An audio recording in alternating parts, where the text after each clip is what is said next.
বাকারার 143 নম্বর আয়াত তেলাওয়াত করেছি, যেখানে আল্লাহ তাআলা বলছেন ওয়াকাযালিকা জাআলনাকুম উম্মাতান ওয়াসাতা লিতাকুনু শুহাদা আলান নাস।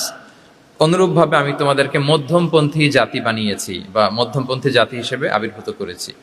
উম্মাতান ওয়াসাতা মানে উম্মাতান আদলান ওয়া খিয়ারা, শ্রেষ্ঠ জাতি, ন্যায়পরায়ণ জাতি, এবং যারা শ্রেষ্ঠ যারা ন্যায়পরায়ণ তারাই মূলত মধ্যমপন্থী জাতি।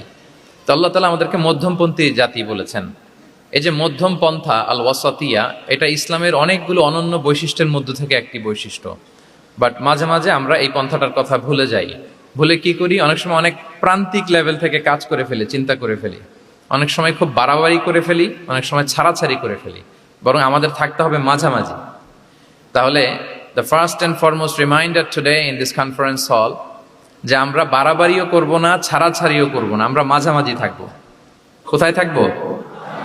জি, মাঝামাঝি, আল ওয়াসাতিয়া, যেটা শ্রেষ্ঠ এবং যেই মেথোডোলজির কথা কোরআন আমাদেরকে জানিয়েছে।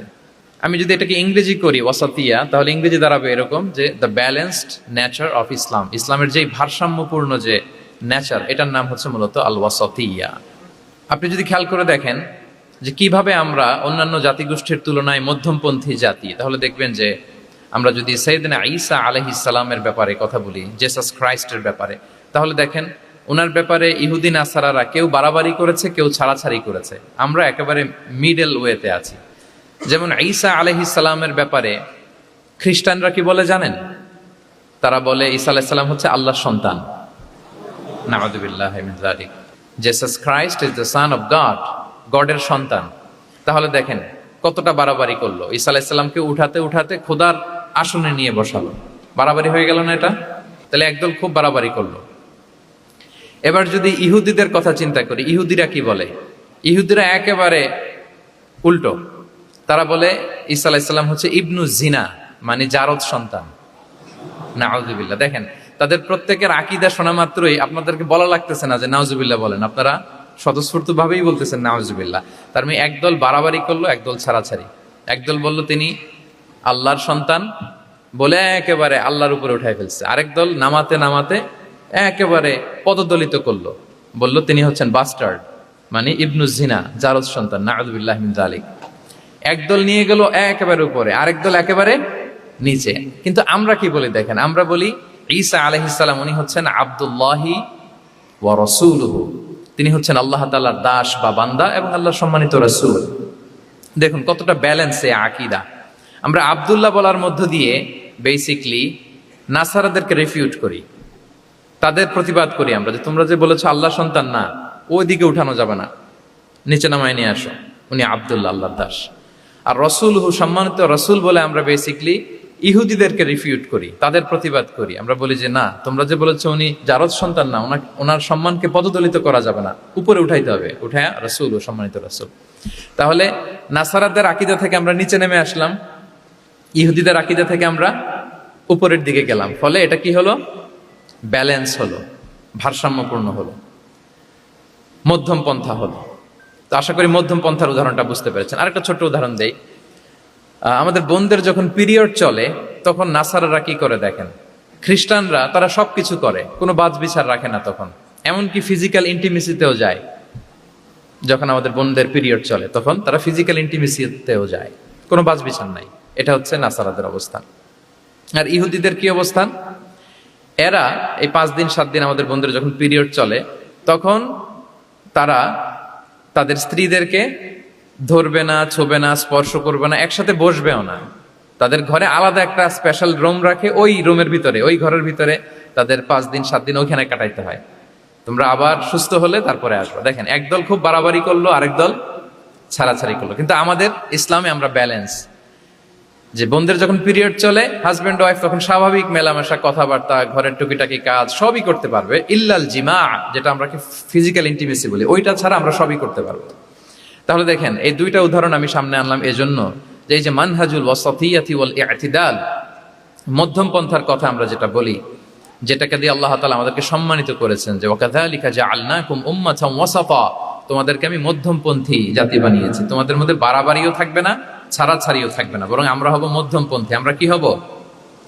কি হব?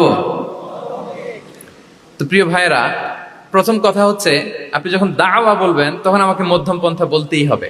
আমরা যখন ইসলাম শিখবো, শিখাবো, ইসলাম বুঝবো, বুঝাবো, এই সব ক্ষেত্রে আমাদেরকে মধ্যম পন্থা অবলম্বন করতে হবে। আমাদের খেয়াল রাখতে হবে আমরা যেন এক্সট্রিম লাইনে না যাই, আবার খুব এক্সট্রা লিবারেল যেন না হয়ে যায়, আমরা যেন মধ্যমপন্থী একটা অবস্থানে থাকি।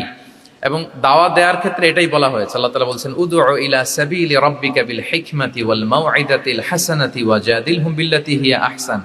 নবী, আপনি লোকদেরকে আল্লাহর পথে ডাকুন বিল হিকমা, প্রজ্ঞার সাথে, সুন্দর সুন্দর উপদেশ সহকারে, এবং কখনো তর্ক বিতর্কে জড়ানো লাগলে সেটা উত্তমভাবে আপনাকে জড়াতে হবে।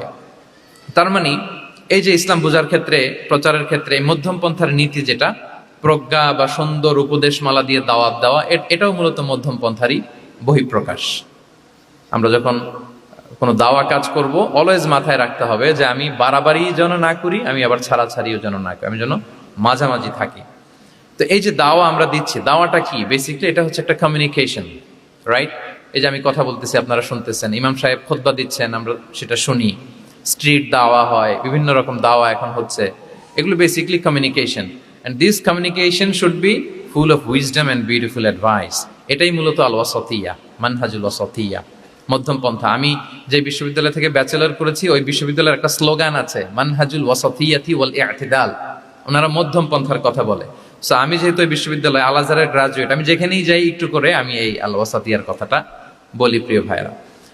তো দাওয়া যেহেতু কমিউনিকেশন, আমরা ওরাল দাওয়া দিয়ে থাকি, কিন্তু বেসিকলি ওরাল দাওয়ার চেয়ে যেটা প্র্যাকটিক্যাল দাওয়া, থিওরিটিক্যাল দাওয়ার চেয়ে প্র্যাকটিক্যাল দাওয়াটা এটা বেশি ইফেক্টিভ, বেশি প্রোডাক্টিভ। আমরা যখন তাফসির মাহফিল করি, আমরা খুতবা দেই, আলোচনা করি, এটা থেকে তো মানুষ শিখে। কিন্তু আমি যদি আমার আচরণ দিয়ে কোনো একটা মেসেজ দিতে পারি, ওইটা মানুষের হৃদয়ে বেশি দাগ কাটে, বেশি মনে থাকে, খুব বেশি মনে থাকবে। এটার সুযোগ আপনাদের বেশি।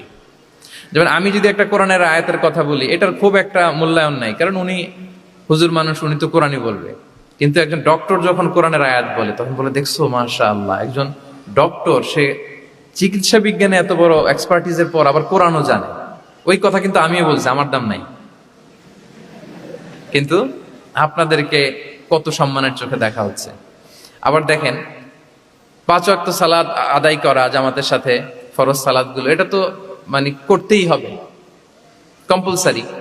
এটা করে তো খুব বেশি ক্রেডিট নেওয়ার কিছু নাই, তো আমরা সবাই পড়ি। কিন্তু একজন ডাক্তার যখন নামাজ পড়ে, খেয়াল করে দেখবেন, একজন ডক্টর যখন চেম্বারে রুগীদেরকে রেখে বলে যে, ওখানে যদি লেখা থাকে যে সালাতের সময় বিরতি থাকবে, বা বলা হয় যে এই ডাক্তার কিন্তু রুগী বসিয়ে রেখে নামাজটা পড়ে এসে আবার রুগী দেখা শুরু করে, এটা সবাই খুব পজিটিভলি নেয়, যে দেখো এত ব্যস্ততার পরেও চাইলে এই সময় রুগী দেখতে পারতো, কিন্তু উনি নামাজ পড়ে। দেখেন, একই কোরআনের কথা আমিও বললাম, আপনিও বললেন, আপনার মর্যাদা কত বেশি। আমিও জামাতে নামাজ পড়ি, ইমামতি করাই, আর আপনি যে একটু তাড়াতাড়ি করে নামাজটা পড়ে চলে আসেন, এটাতে আপনার এপ্রিসিয়েশন কত বেশি। তো এভাবে আপনাদের কিন্তু দাওয়া কাজ করার সুযোগ অনেক বেশি, কারণ এটা অনেক মানে নোবেল একটা প্রফেশন, মহৎ পেশা। আপনারা জনগণকে সরাসরি সেবা দেওয়ার যে ব্যাপারটা, এটার সুযোগ আছে। যুদ্ধ বিধ্বস্ত আপনি আহতদেরকে সেবা দিতে পারেন, আগুনে পোড়া রোগীদেরকে সেবা দিতে পারেন, দুরারোগ্য ব্যাধি, তার আর যাওয়ার জায়গা নেই, আপনি সেবা দিতে পারতেছেন। যে কোনো রোগ বালাই, যে কোনো